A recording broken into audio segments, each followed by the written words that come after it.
Vine, though, All right. to me is I'm a science fiction fan, so to me, One for the Vine is a science fiction fantasy story. It kind of covers. It goes from fantasy age, if there's a fantasy age, to science fiction. Yeah, I could get that. Yeah, that makes sense. What's that show we were watching this last year? Well, what, The Expanse, or no? Where it was kind of like it went back in the earlier English times. Oh yes. But it also went into the future. About the women who had the special powers and were persecuted. Them. It kind of reminds me of that in a way. And just, exactly. It's just like, especially at the beginning of that one. What was episode 6 or 5 when they at the beginning where they went back and told the backstory about the main character and where she came from, which was in the future. Yes. So this is the same kind of thing to me. It's either a time travel or a portal of some sort. Right. Between two universes or parallel worlds or something. I love it. I love the music in this song. I love the story. This is one of Genesis' best songs too. Tony Banks' composition.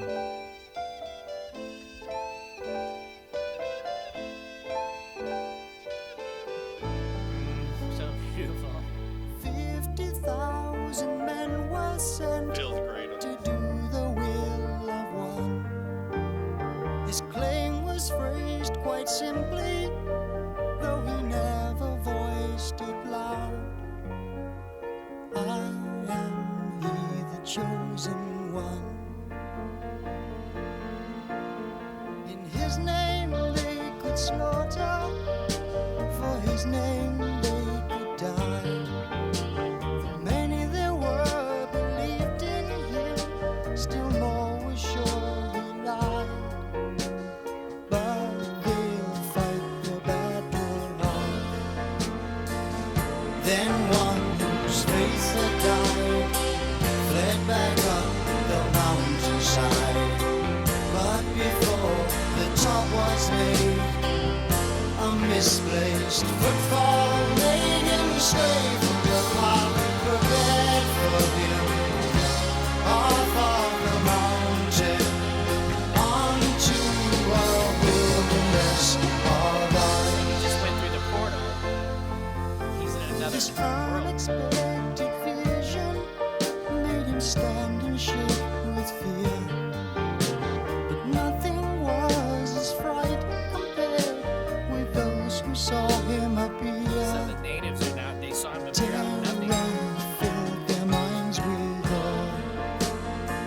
Simple were the folk who lived upon this frozen wave. So not surprising was their thought, this is he, God's chosen one, who's come to save us from all our oppressors.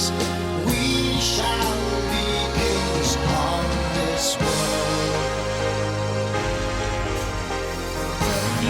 People need a savior.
all alone. They talked with water and then with vine.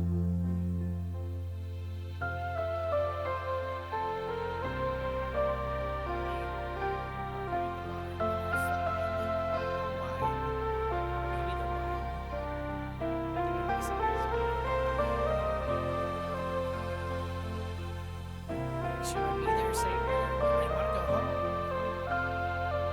Maybe they can help me get home, but I don't want to be a savior.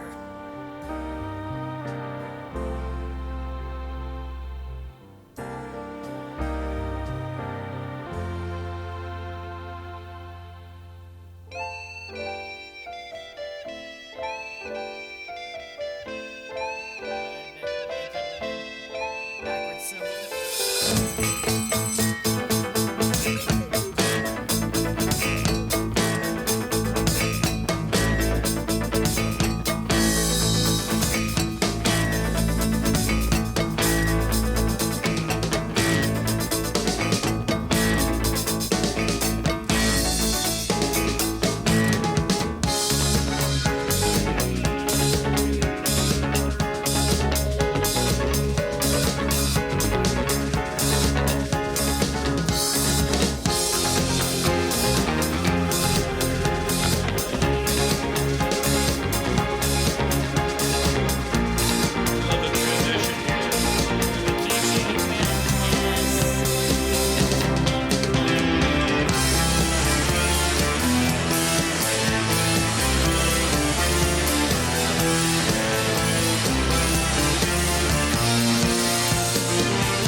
Travel across the plateau of ice up to its edge. Just like the beginning. Then they crossed a mountain range and saw the final plain. Still he urged the people on. Here it is right here. Then on a distant snow, he observed one without hope. Flee back up the mountainside. He thought he recognized him by his walk and by the way he fell, and by the way he stood up and vanished into air. That's where he went through the portal again.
So Tony went in and laid that down with drums. I think he and Phil laid it down just from beginning to end. And then they built the rest of the song around that. He had just created the whole composition and just laid it out there, and that was 10 minutes of just magnum opus. Right. And that's the story to me, man. I mean, right, you got the guy who's one of the oppressed, who's got a tyrant for a leader. People around him are like, okay, well, the leader wants to go to war. God dang it, I don't want to go to war. Yeah, like, I'm not in this. I don't. But he's like, okay, well, I mean, I've been conscripted, and they go out. They're marching through the ice and over the mountains to conquer their next whoever, and he's like, screw this, I'm done with it. I can't take this. I'm not here. I'm out. Goes up the mountainside, slips and falls, finds himself in another world where people saw him appear out of nothing, and now they think he's their savior, right? And he's like, well, can you help me get back home? I will do whatever you want, right? And they want him to be his savior, and he's like, well, oh God, I don't want to be your savior. I just came from that. Yeah, I left.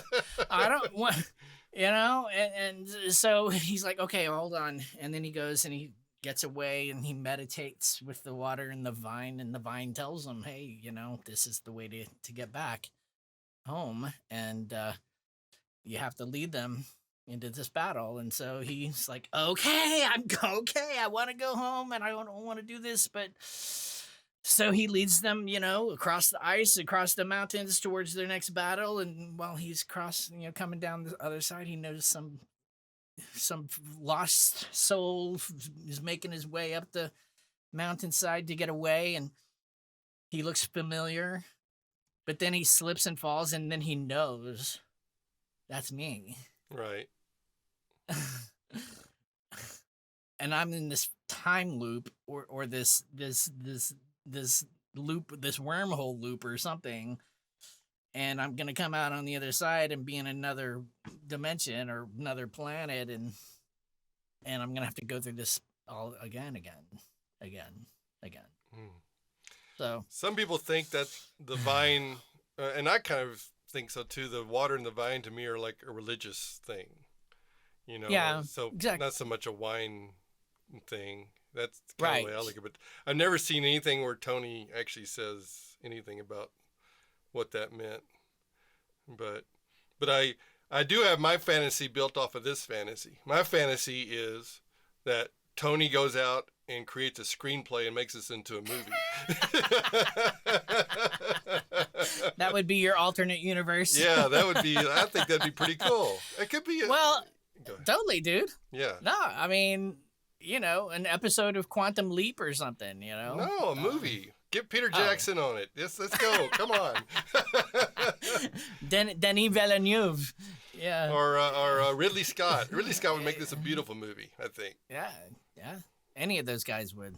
Yeah. That's what I think. I think, why not? Why couldn't one of, I don't know if that's been done. I'm sure someone could say that's been done before, but why couldn't this Genesis song be made into a movie? Well, yeah. Oh, it kind of a story goes through my head every time I listen to this song. So. Right, it could be fleshed out. I like to see what the ice looked like. That's what I wanted to see. I want to see what the glaciers like. And that could be done in New Zealand too. Yeah, totally. I want to see what the portal looks like, when he slips and comes out the other side. And, right. Turns around and he's like, what, where, what, where am I? This is not. And who are these people worshiping me now? What the heck? Okay. Yeah. Well, anyway, that tune was definitely, that's what one of the tunes on this album that just makes it as great, raises this album's level up. Oh yes. Just immensely. Yes. That has always been. I think. I don't know. It took me a while to really get the lyrics, but God, there was one day I remember, and the end, he is one whose faith had died, climbs back up the mountainside and, Yes, it's like, what? I do want to say this, kind of going to our picture down there we have. It's got this gentleman who's joined the band, Chester Thompson, and because the reason I bring that up is because when you see this live back from that era, or I don't know, maybe even later, so Phil's out front singing. Yep. And Chester's on drums, but during that middle section, Yes. Phil goes back and plays drums too. Yep. You know, in fact, even sing that one line he has, "They leave me no choice." He's up there, he sings it up from the drums, so it's kind of neat and everything. So it's fun to watch that energy with Phil. Two you know, when we badass saw them, drummers. that's what would happen at times too. Phil and Chester would play at the same time, and that was just always so freaking badass. Two drummers, yeah. I mean, you know, either Chester or Phil are by themselves just a phenomenal drummers, right? But then they're both up there playing, you know, 16th notes together. Right. You know, it's Right. like, what? Yeah, so that was pretty cool to see. They at the time, man, they were such an awesome band. Live band. Yeah. You know, they just finished their last tour, right? Their farewell tour. Phil has been in a wheelchair for the whole tour, and you know, I don't know. I just couldn't bring myself to go see them like that. I don't know. No, I think we saw them. We saw them after the Genesis album with Mama and such. Well, we saw them after Three Sides Live too, and I didn't. Oh, really? Mm-mm. I saw them from the front row. The first time I saw them, I was on the front row on the floor. Maybe with Brian Carlin or Yeah, probably so. right. Daryl Sermer was right there. I mean, like 10 feet away. You know. Wow.